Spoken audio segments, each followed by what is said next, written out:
This is a very weird patch and indicative of the new direction that Marvel Snap has gone in with recent balance changes. Mercury, the most relevant card against any of the decks that are playing move, is seeing a nerf down to 3/4. Now, this is a very notable direction for them to take.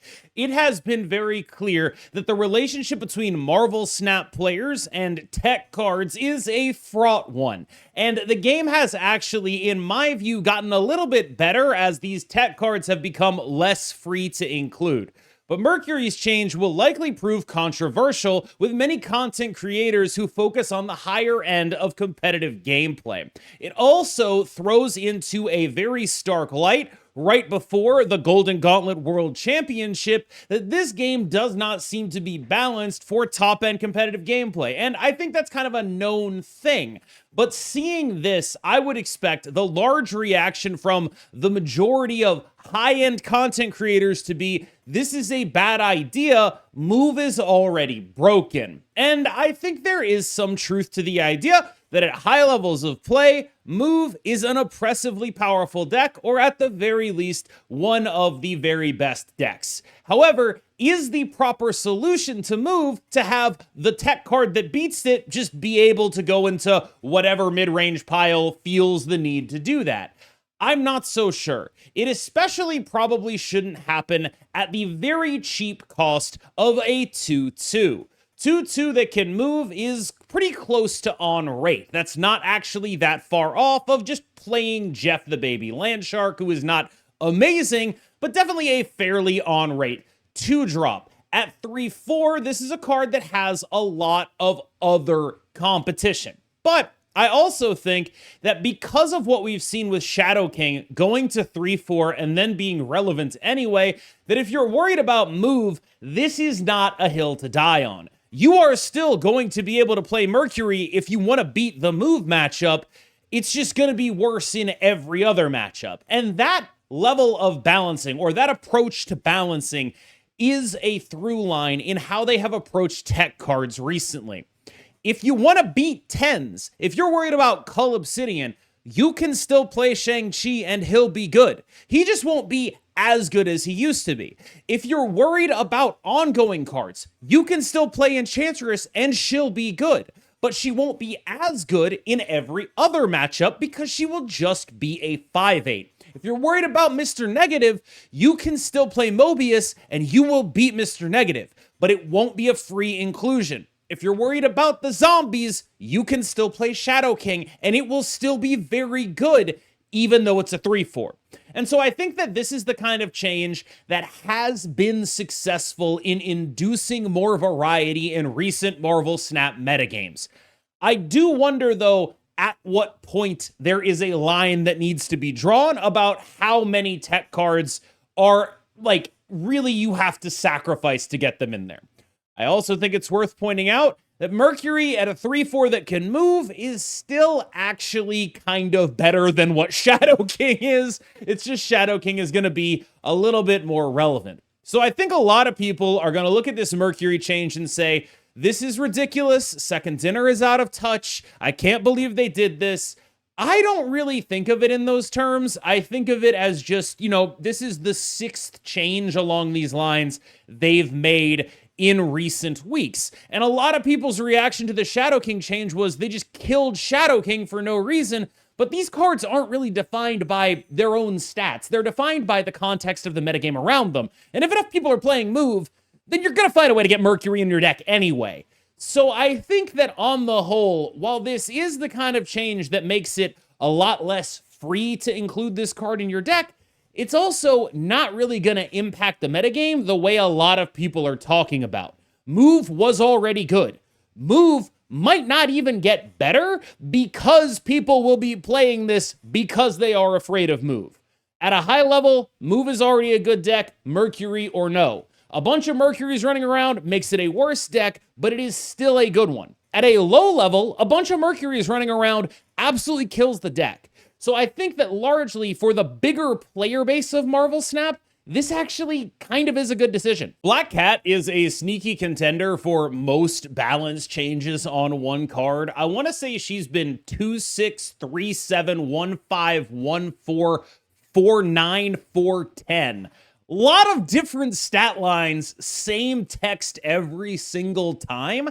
And that is, well, we're now at 1-4. And the reason they gave for this is that they thought that she was pretty clearly just as a 1-5, just a fundamental, this is probably a little too good. And I don't think that's necessarily off base, because when you see the kind of decks that are playing Black Cat, like once you get into like people doing Black Cat Atom Warlock in order to draw their combo, things like that, it's like, oh yeah, that is kind of weird.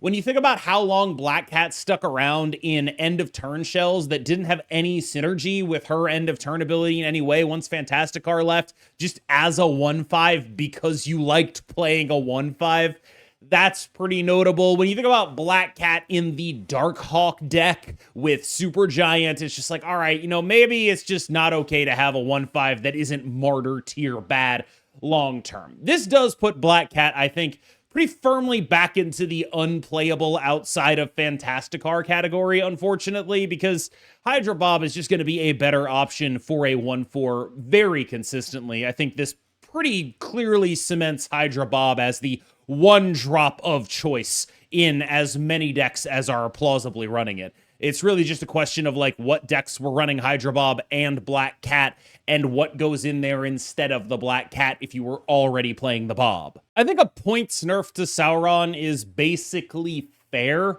This is a card that at 1-3, you would often catch yourself wondering why it was ever possibly a 1-3 with the upside that it has. Just a simple comparison to 0, which is played in basically every Sauron deck, you can pretty easily see that one of these cards is better than the other one, and they shouldn't really have the same stat line, I think, is a very reasonable conclusion to draw. Now, this is still probably going to be a very solid card. I think the key argument for why this is a reasonable nerf is largely in the realm of every deck that currently plays this is still going to play it. 100% of decks that are in the business of doing what this card wants to do are still going to play it. They're not going to be cutting it. There's no reason for them to be getting an extra power on rate, especially when the Sauron Supergiant deck has been so incredibly powerful. I do think it's worth pointing out that a lot of people will look at this and they maybe think, oh, it's like Surtur, it's Scar. That's not the deck that is making this happen, is what I would wager.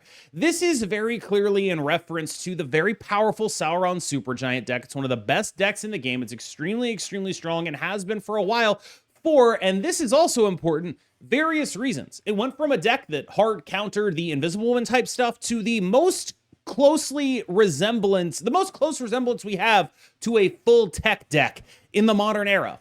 As much as tech cards have been nerfed, the Sauron Supergiant deck manages to get a proactive Enchantress in there. There is Supergiant itself, which pairs with Negasonic to blow up combo things. It manages to get Red Guardian in the deck. It manages to get a Shadow King in the deck. That's as much tech as anything can have right now, and it gets to support that with a very powerful package of extremely strong cards Sauron is enabling. I think that deck will still stick around. I think it will still be quite good. And I think that Sauron will be in every single list of it at 1-2. And at 1-2, especially, it's not giving so much of a ridiculous advantage for a deck that really cares deeply about priority, as the Supergiant deck does.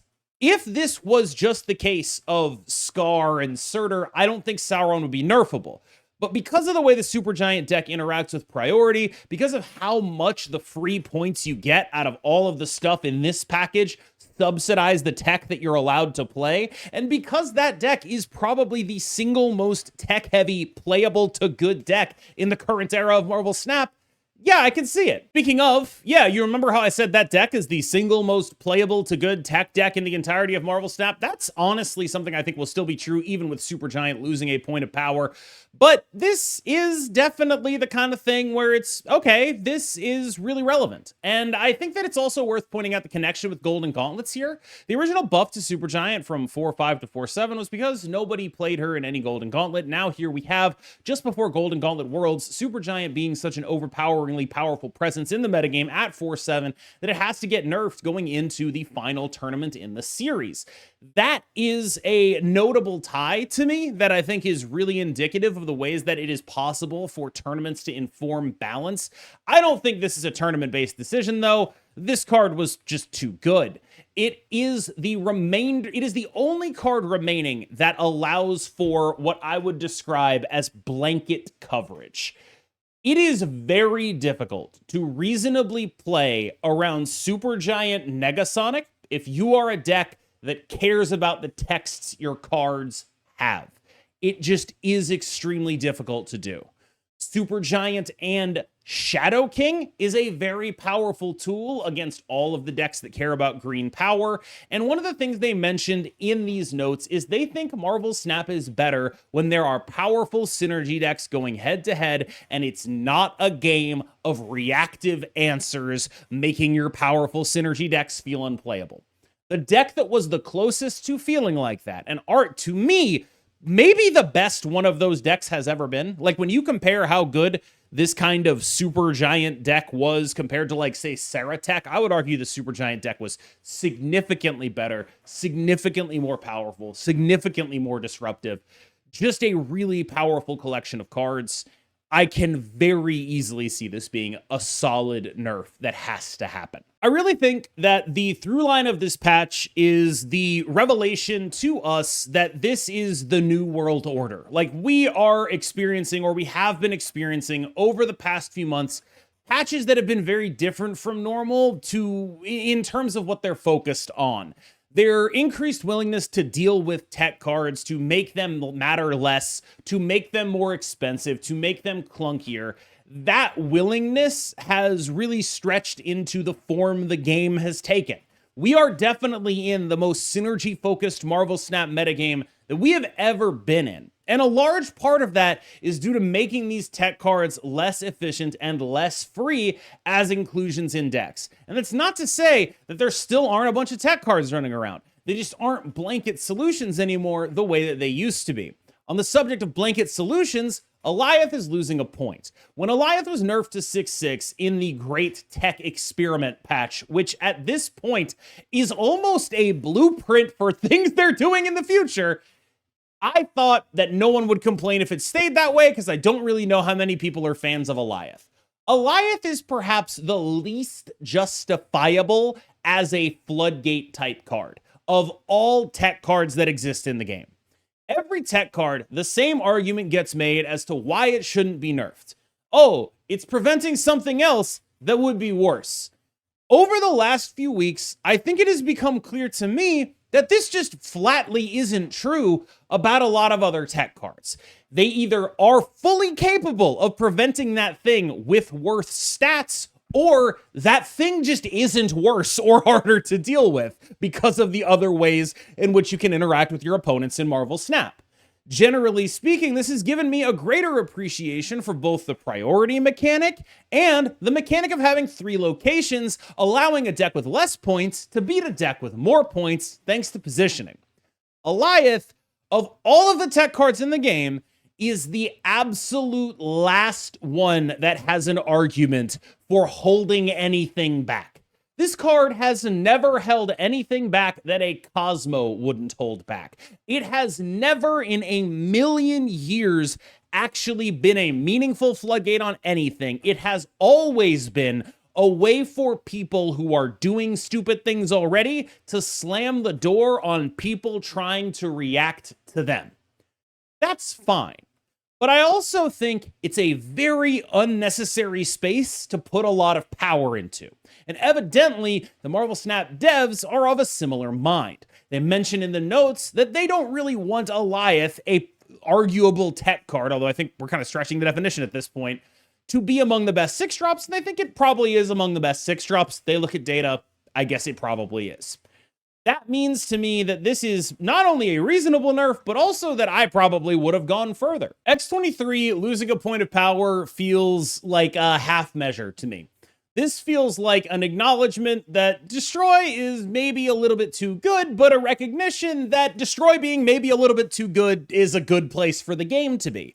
Destroy has always been sort of my litmus test for like what a Marvel Snap deck should be. It mixes great flavor, Wolverine and Deadpool, the evocative feel of Destroy, feeling different from the way other things actually feel in this game, a lot of incredibly powerful characters, and uniquely, a bunch of ways that it's in small ways vulnerable to different tech cards. Destroy is the kind of thing that can lose to an Enchantress. It can lose to a Shang-Chi. It can lose to a Mobius or a Stardust or a Killmonger even.